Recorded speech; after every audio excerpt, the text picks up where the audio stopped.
Please support me daily new cross-dressing story in Hindi video coming in 5 p.m. आज से 4 साल पहले भारत के राजस्थान में एक गरीब परिवार में जन्म हुआ था परी का, और राजस्थान के अमीर परिवार में जन्म हुआ था इंदर का। कौन है ये परी और इंदर क्या है इनकी कहानी, चलिए जानते हैं हम लोग। गरीब परिवार में जन्मे रवि एक बहुत ही अच्छा लड़का था। उसके पिता का नाम अशोक कुमार था, वो मजदूरी करते थे। उनकी पत्नी लीला देवी एक हाउसवाइफ थी। उनकी 4 लड़कियां और थी जिनका नाम गीता, संगीता, मानसी और मेघना था। रवि सबसे छोटा भाई था।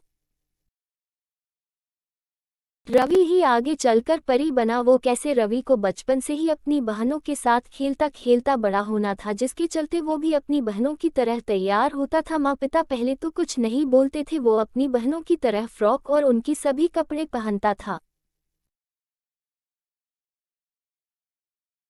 धीरे धीरे वो लड़के से लड़की बनने में ही इंटरेस्ट लेने लगा। गांव के लोगों ने उसे नया नाम दिया परी। अब रवि परी नाम से जाना जाने लगा। जो भी उसे देखता वो उसे पहचान ही नहीं पाता था कि ये एक लड़का है। वो हमेशा ही अपनी बहनों के साथ जाकर अपने लिए कपड़े लेके आता था। बस कमी थी तो उसके ऑपरेशन की। घर वाले बिछड़े एक लड़के को पाकर खुश थे, पर वो लड़का भी अब लड़की बने के लिए उतारू था। अब रवि यानी परी की उम्र 22 साल की है।